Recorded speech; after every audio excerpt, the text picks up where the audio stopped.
Namaste and welcome. A brief review of deposits. Deposits, like debentures, are a debt and they could also be secured or unsecured. They are governed by Companies Act and we will be looking into the various provisions of the Act which intend to protect the deposit holders, and the mechanism that is used here is almost similar to what is stipulated in respect of debentures, although there are subtle differences between the two. Let's move forward.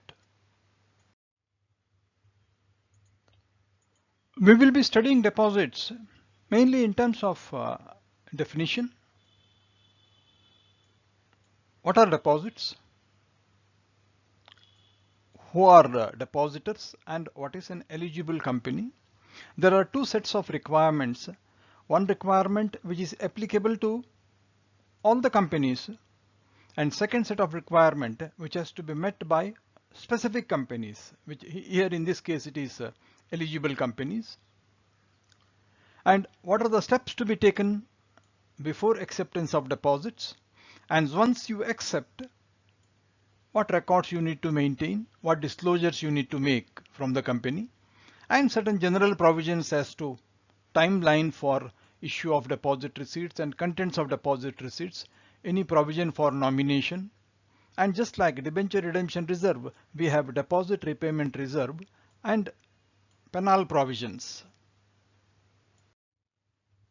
To start with, let us look into the definition part of it. Here we will be looking into the definition of deposit. Before we get into the details, let us realize that the definition of deposit is relevant just because any amount that is received by the company is not a deposit. There are provisions which state and differentiate between a deposit and a non-deposit. The company is bound by the rules in respect of deposits only when the amount received gets into the definition of deposit.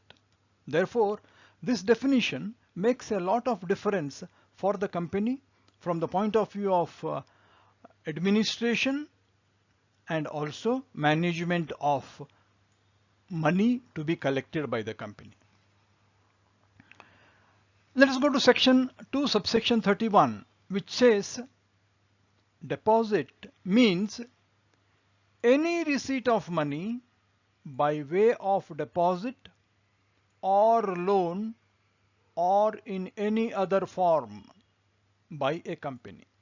Meaning any money that is received by the company by way of deposit, loan or in any other form is a deposit. But the Act under Rule 2 subsection 1 clause C of Companies Acceptance of Deposit Rules 2014 specified certain categories which are exclusions. Means any money that you have received, if it is excluded under the specific Rule 2 subsection 1 clause C, it goes out of the amount of deposit, and that will not be controlled by the specific provisions of the Act. What are those exclusions? There are about 13 types of exclusions which are listed under the Rule 2 specified. Number 1, any amount received from or guaranteed by central government, state government, or a local authority or a statutory authority. Any amount received from the government, it is not a deposit. Any amount received from foreign government, international banks, foreign collaborators, foreign citizens, but the foreign amount has to follow the provisions of FEMA. Number 3, Any loan or facility received from a banking company, it is not a deposit. It may be a receipt of money, but it is not a deposit. Number 4, a loan or financial assistance received from a public financial institution, say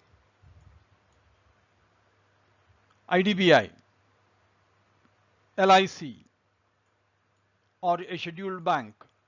Any loan received is not a deposit. Amount received against issue of a commercial paper or any financial instrument as per RBI guidelines, if the company issues, that is not a deposit. It is not covered under this scheme. And any amount received from any other company means intercorporate deposits. If one company gives money to the other, that is not coming under the deposit. Any amount received by a company from any other company. If the company has received some money as share application money or advance towards allotment, it is not considered as deposit. Provided if you receive the advance, allotment has to be over within 60 days. If it is not done in 60 days, thereafter within next 15 days, the amount has to be refunded. Only in that case, it is not considered a deposit. Then, amount received from a director of a private company or director of a regular company or a relative of a director.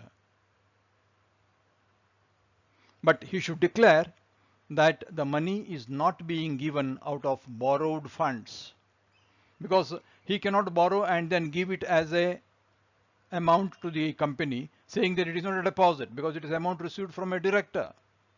Any amount received from a director of the company or a relative of the director of a private company not being given out of funds acquired by him by borrowing. Any amount raised by issue of debentures is not a deposit. Any amount received from an employee as security deposit not exceeding 1 year's salary is not a deposit. Any non-interest bearing amount received held in trust on behalf of some other person or entity. And sometimes financial institutions give loans, but they insist promoters have to bring in unsecured loan. Such unsecured loan brought by the promoters under stipulation of any lending institution is not a deposit.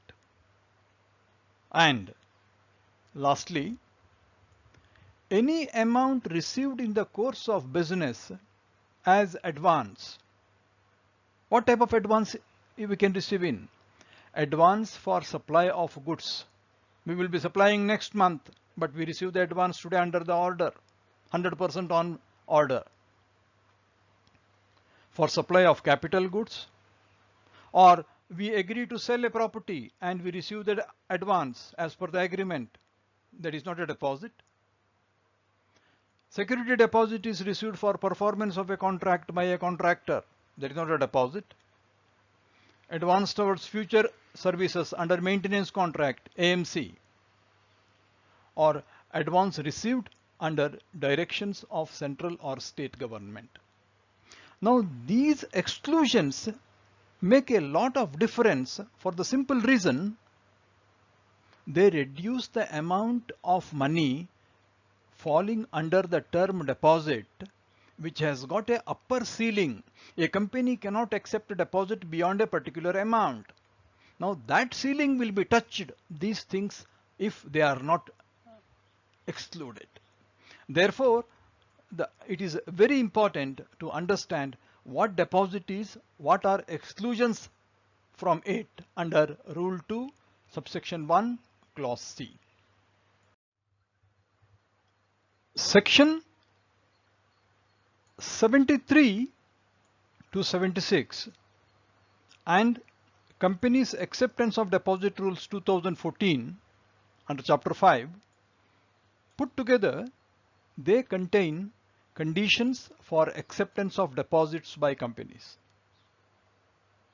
These rules are applicable to all companies, but they do not cover banking companies and non-banking financial companies, NBFCs registered with RBI. All other companies are covered by this. Therefore, we have to refer to these two sets of rules and Company Act provisions to find out how deposits are to be accepted. It is relevant here to understand the meaning of two things.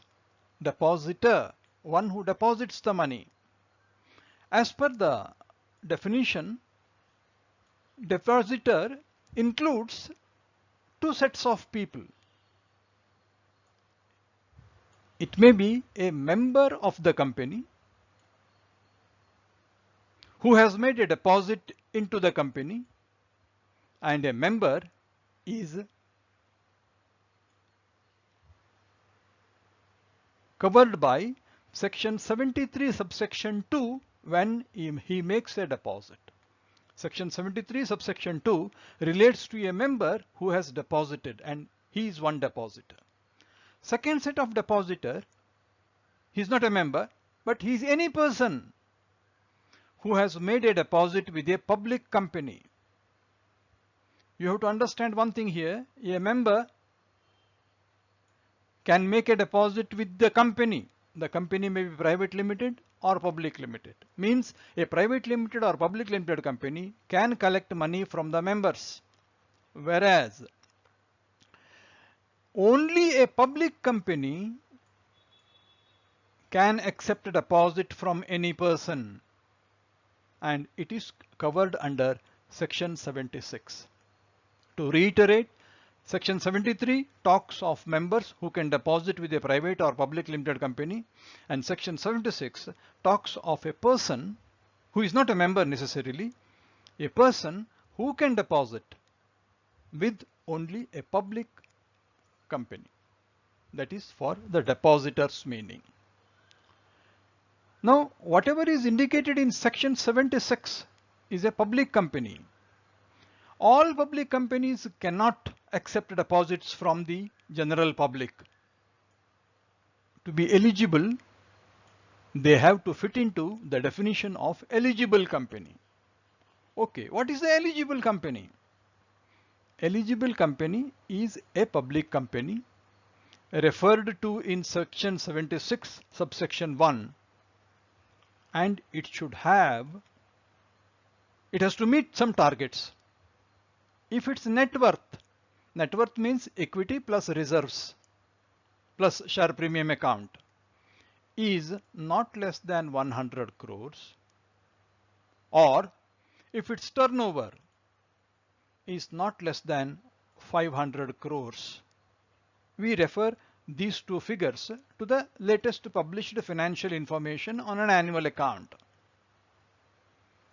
It has to fulfill this first condition, either net worth more than 100 crores, 100 crores and above, turnover 500 crores and above, one of these two, and it should have got the prior consent of the company in general meeting by passing a special resolution to accept deposits, and that resolution should have been filed with the registrar of companies before making any invitation to the public.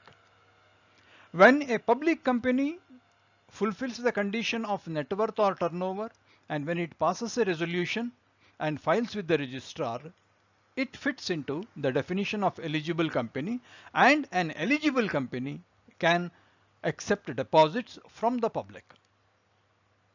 This is regarding the legal provisions which bind companies which accept deposits. As we have seen, in respect of depositors, we have two sets of provisions. Provisions under section 73 in respect of members. We will get into section 73 subsection 2 as to what are those compliances which section, as mentioned, requires of us. Section 73 subsection 2 lists out the procedural matters which are to be complied with by a company accepting deposits from members And it will be quite interesting to note the same provisions also apply when the company accepts deposits from the public as well. Let us have a look at it. What are the requirements under section 73 subsection 2? The company has to pass a resolution in general meeting to accept deposits from its members, and it should issue a circular to its members or a notice to its members stating that it intends to collect the deposits, and this it has to do after having passed the resolution. That resolution it has to pass with the registrar of companies within 30 days, and only after filing it can issue the circular as mentioned here. File the resolution, issue the circular within 30 days. And every year before 30th day of April, the company has to ensure that the deposit which is accepted is kept in a reserve account to an extent not less than 20% of the maturing deposits. Means if the deposits are maturing 1 crore during the year, 20 lakhs has to be maintained under deposit repayment reserve account. And this reserve account has to be used only for repayment of deposits, and it has to be maintained in a scheduled bank.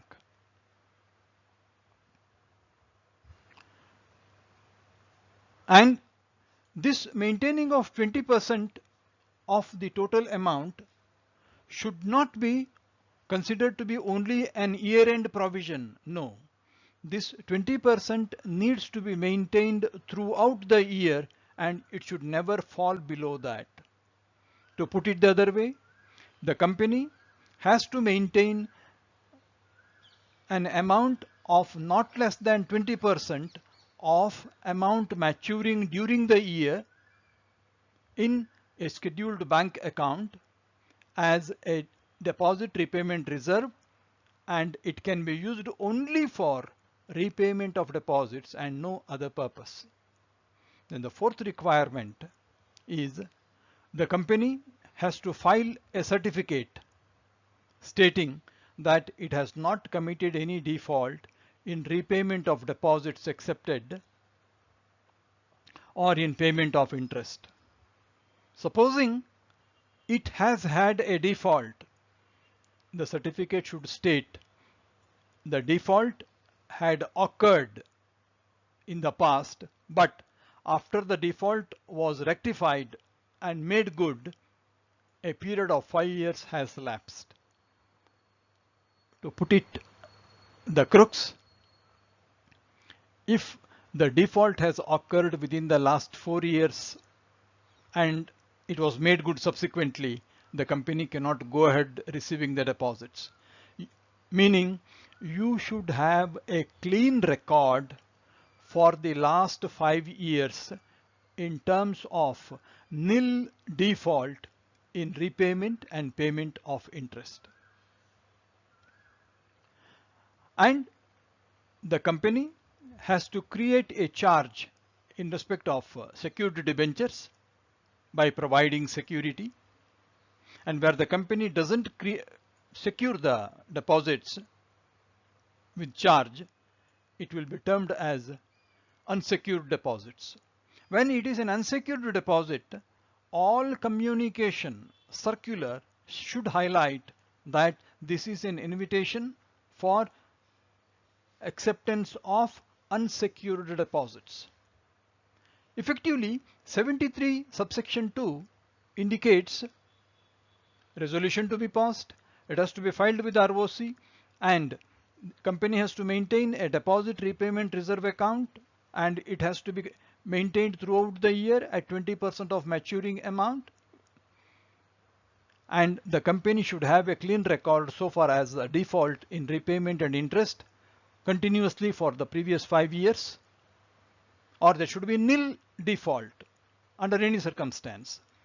And if the company is issuing secured deposits, it should provide for security. And if it is not, every circular, form or advertisement has to indicate that these deposits are unsecured deposits.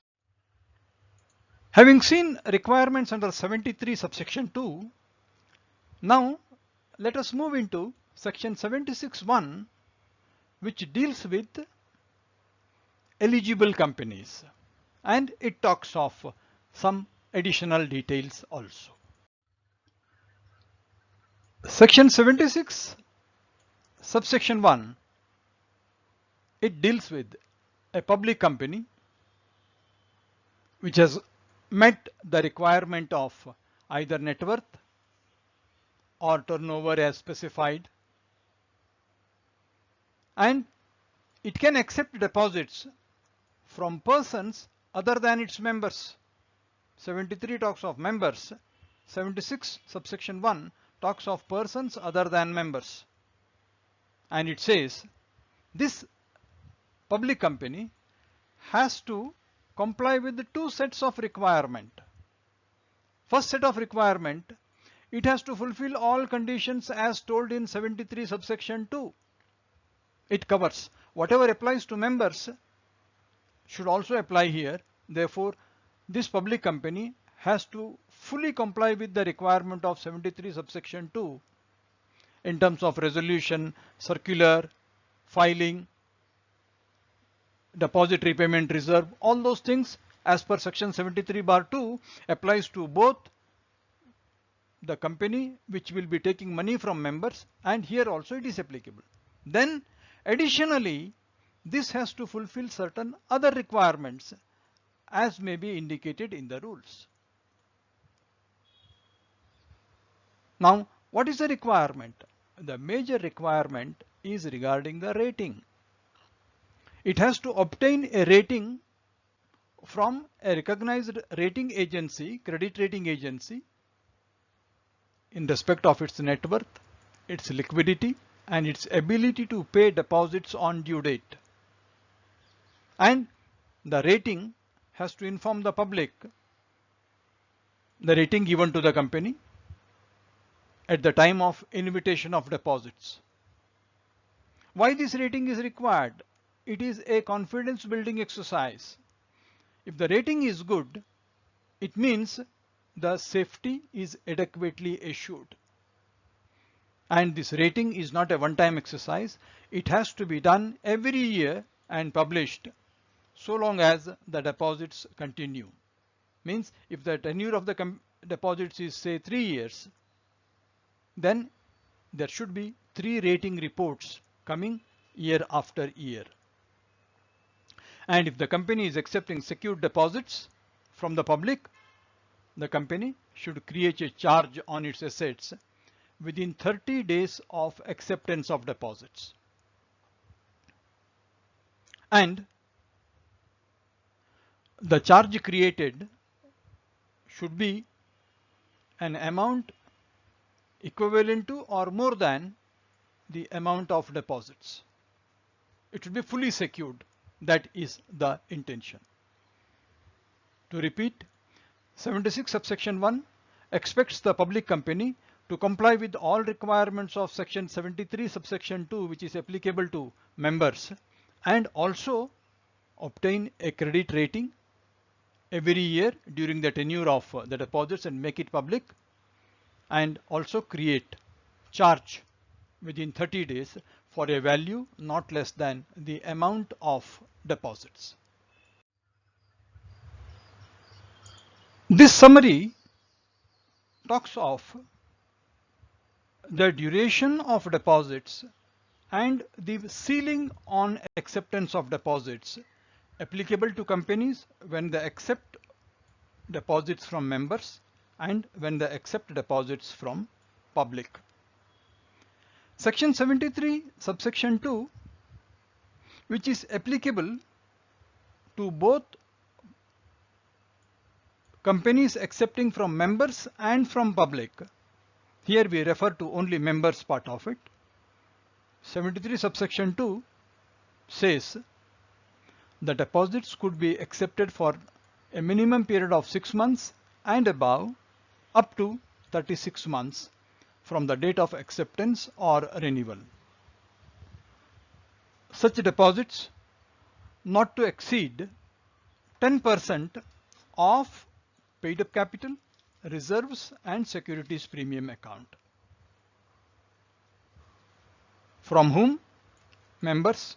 Duration 6 months and above, but not more than 36 months, and not to exceed 10% of paid up capital, free reserves and securities premium account. When it is to be collected from public, it has to be only by an eligible company.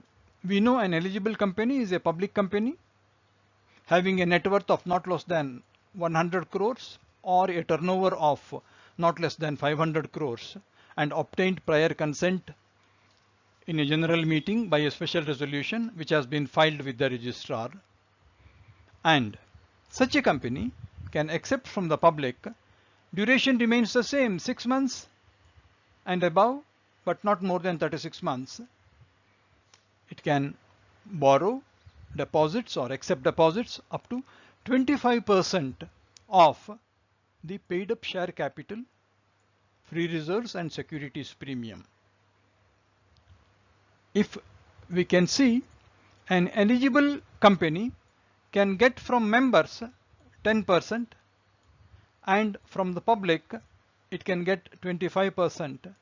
In total, it can borrow up to 35% of its paid up capital, reserves and share premium account, whereas a company which is not accepting, which is not covered under eligible company, can cover only 10% because it can borrow only from members. Having seen the requirement of 73 subsection 2 and 76 subsection 1, we can now go into the steps involved in accepting and maintaining the deposits and repaying them, and the steps are found under 3 broad heads: initial steps, registers and disclosures, and other provisions. Let us go into the initial steps. The 4 components of initial steps are advertisement and circular, appointment of trustee, creation of security, and application for deposits in a specific form. The advertisement is required to be dispatched to members, and when we are collecting money from public, it has to be published in a newspaper, and the format of it is DPT-1, and it will also be attached with a certificate of statutory auditor in respect of the financial statements and financial soundness of the company. Such circular shall be signed by majority of directors, and before the circular is issued, it should be filed with the registrar at least 30 days before the issue. And these circulars or advertisements have to be issued in every financial year, and they will remain valid for 6 months from the close of financial year or the date on which financial statements are laid at the AGM or last date on which AGM was supposed to be held. The spirit behind this advertisement is to update the public as to the change in the financial status of the company based on audited accounts as submitted at the meeting of members. If you come to trustee, the position of trustee, his role and his importance are exactly the same as under debenture trust deed. The whole purpose is to protect the interest of the depositor and also to get him the interest as well as the repayment on time. And here the company shall, when it is inviting deposits from the public, shall appoint a deposit trustee for creating security for its deposits, and his name will be indicated in the circular. Before that, his written consent shall be obtained.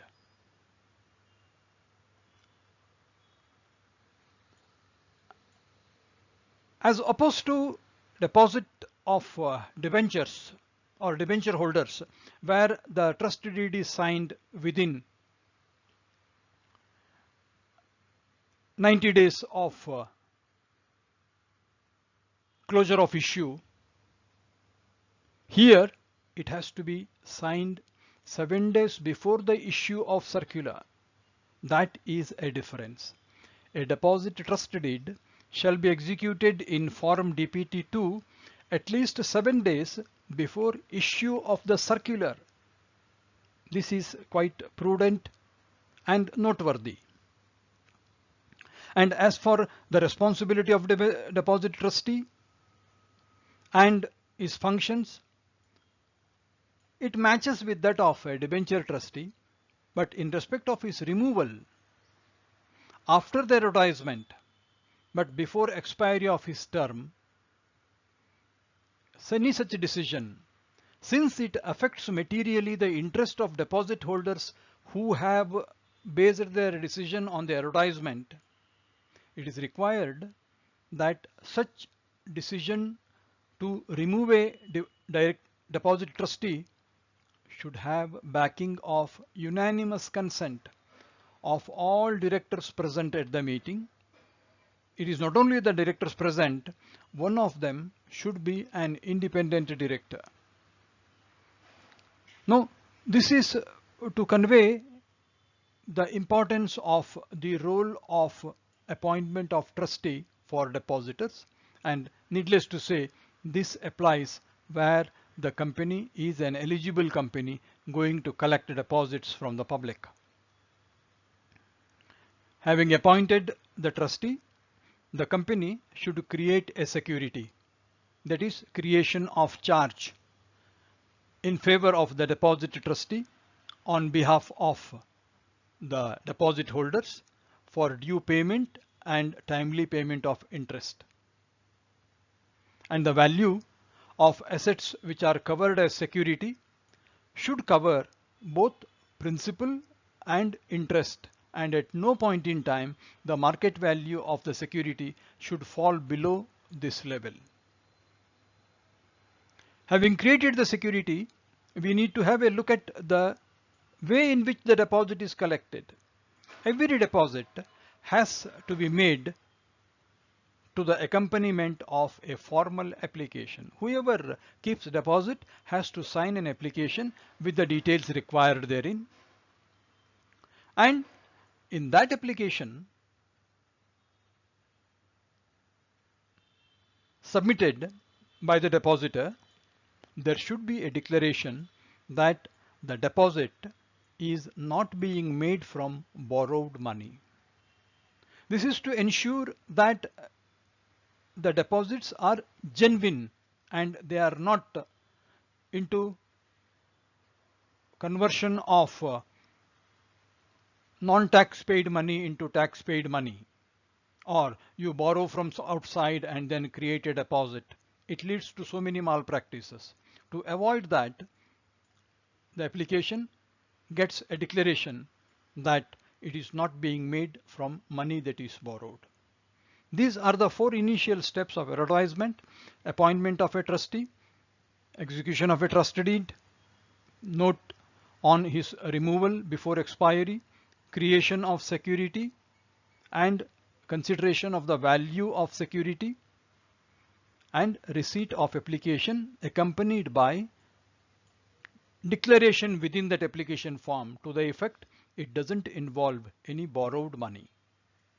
Let us look into 4 more provisions which deal with the register of deposit, the returns to be filed in respect of deposit, financial disclosure which is required to be made, and penal interest in respect of any default in meeting the liability. Let us have a look at it. In respect of the depositors, the company will maintain a register of deposit holders. The register records depositor wise the details as to the name of the depositor, his address, the amount deposited, and the date of maturity, amount of interest payable, and the various dates on which it is payable. And such details are a part of the register maintained by the company.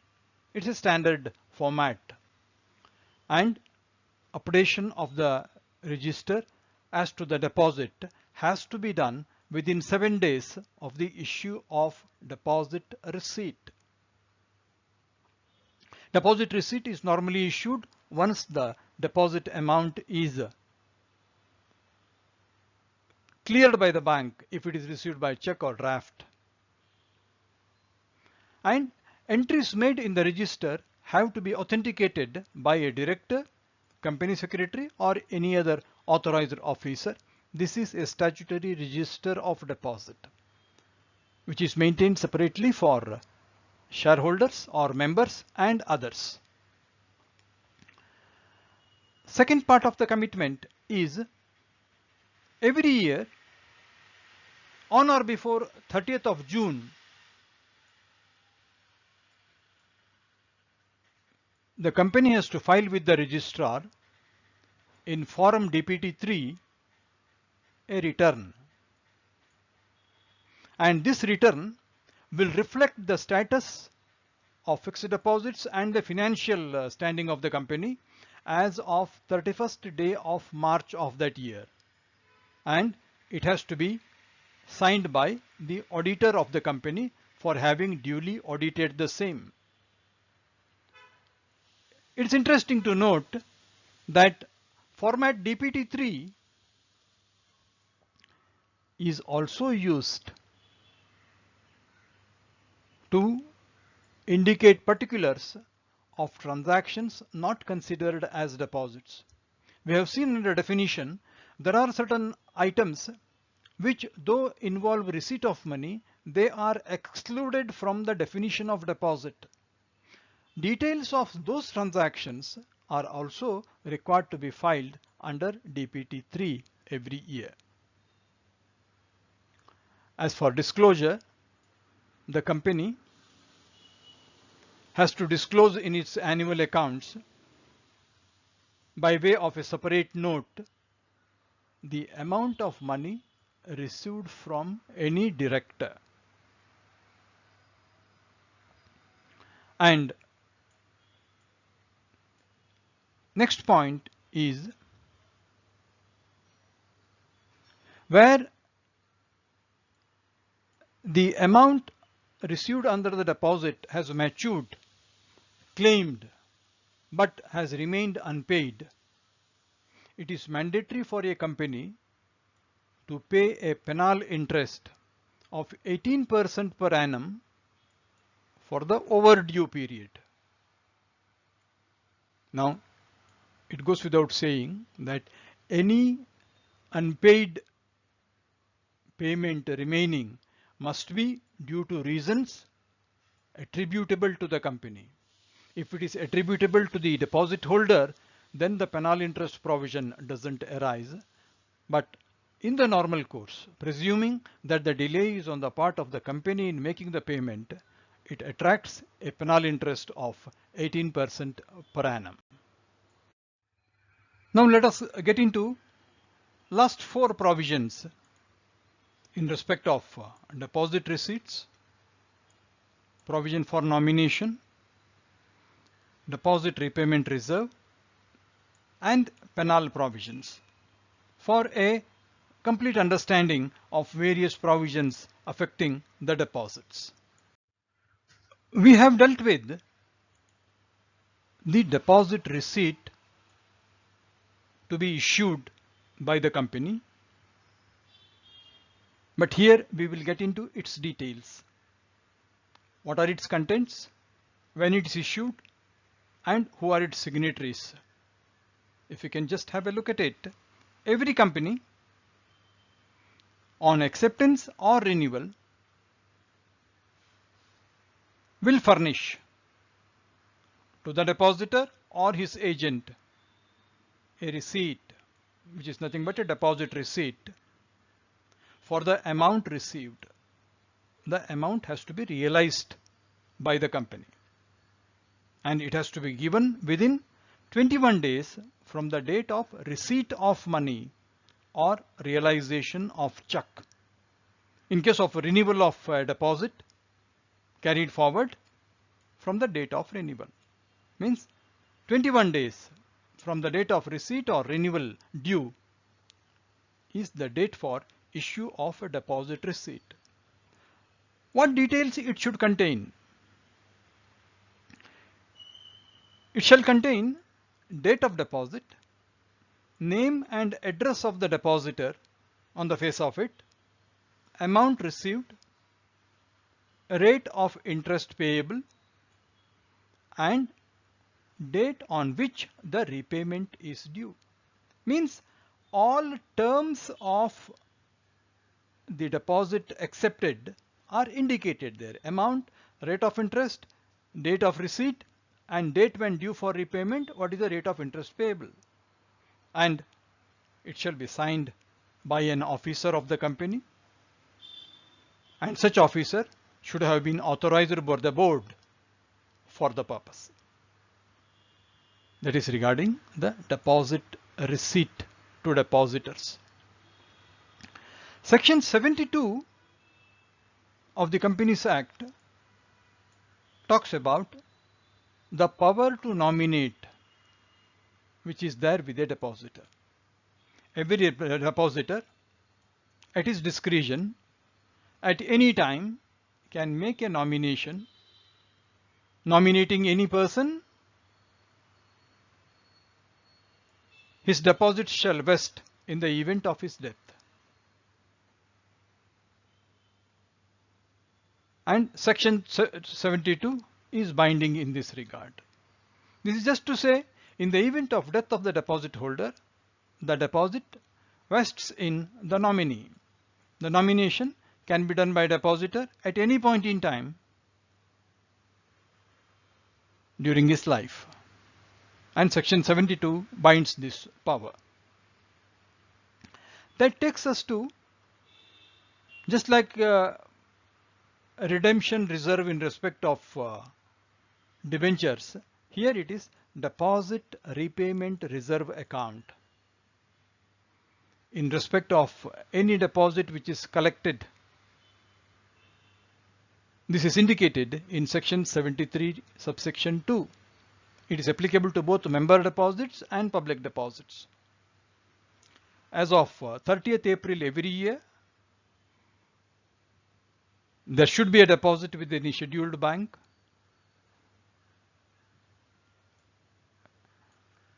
An amount which is equivalent to not less than 20% of the deposit maturing during the financial year ending March, ensuing March. And it should be maintained throughout. It is not on only a last day. Once again, this is a part of repayment planning, at least to the extent of 20%. And we call it as deposit repayment reserve account.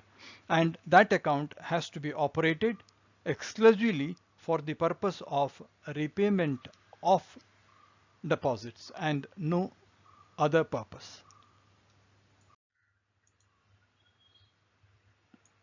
In respect of acceptance of deposits, as we have seen,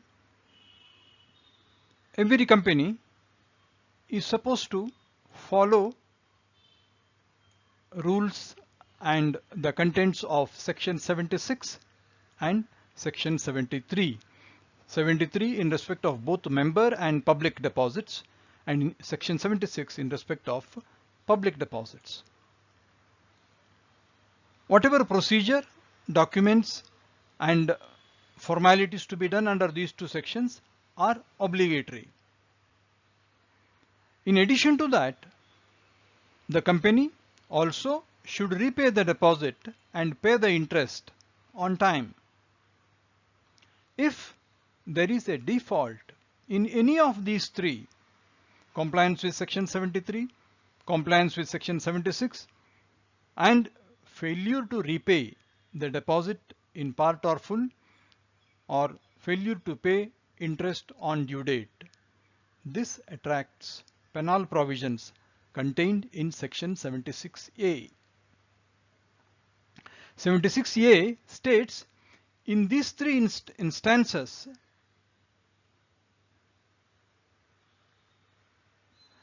the company shall be punishable with fine not less than 1 crore rupees or twice the amount of deposit under consideration, whichever is lower. Heavy penalty, twice the amount of deposit or 1 crore, whichever is less. And every officer who is in default, punishable with imprisonment extending to 7 years with fine. And the fine will not be less than 25 lakh rupees, and it can extend to 2 crores. To summarize, company is attracting penalty, and every officer also attract penalty with imprisonment as an optional thing. Section 76A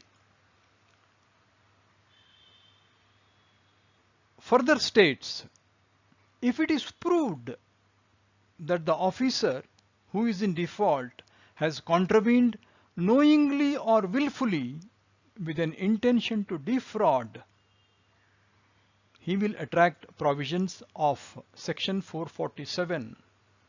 Section 447 for fraudulent purposes is also indicated in section 75. 75 subsection 1 says, where a company fails to repay deposit or part thereof or any interest thereon within the time frame, and it is proved, it is required to be proved, that deposits were accepted with an intent to defraud the depositors. In that case, it has got two provisions. Section 75, it says the company is responsible through its officer without any limitation on liability for whatever loss caused to the depositors. Every officer who is responsible will be liable for the losses without limitation, and he will also attract penalty and imprisonment as specified under section 447 for fraud. To summarize, 76A talks of penalty, heavy penalty for non-compliance with section 73 and 76 and failure to repay the deposits and failure to pay interest. It further says, if there is a fraud or contravention done knowingly and willfully, section 75 is attracted, which makes every officer of the company liable to an unlimited extent for all losses caused to the depositors, and it will also attract penalty and imprisonment under section 447. Companies normally prefer a deposit to be mobilized because they are from an assured source with a limited number of conditions and a reasonable rate of interest and with minimum formalities. But deposits are flowing into a company only when the financial soundness of the company is beyond any doubt. We have seen provisions regarding deposits, depositor, eligible company, compliance in respect of both members and public while accepting the deposits. We have seen in respect of public what are the requirements to be complied with the company in terms of credit rating. We listed the steps which are involved in attracting, maintaining and servicing the deposits till we reach the repayment stage. Utilizing the deposit repayment reserve, we also have had a look at the section 76A and section 75 and also a relation with section 447 for willful deceit and fraudulent transactions. And that ends the presentation on deposits. Just a review you can have in the next slide. This is a re-representation of the various components or para heads under which we studied the deposits, and it should come handy for a ready reference. Thank you so much. Thanks a lot.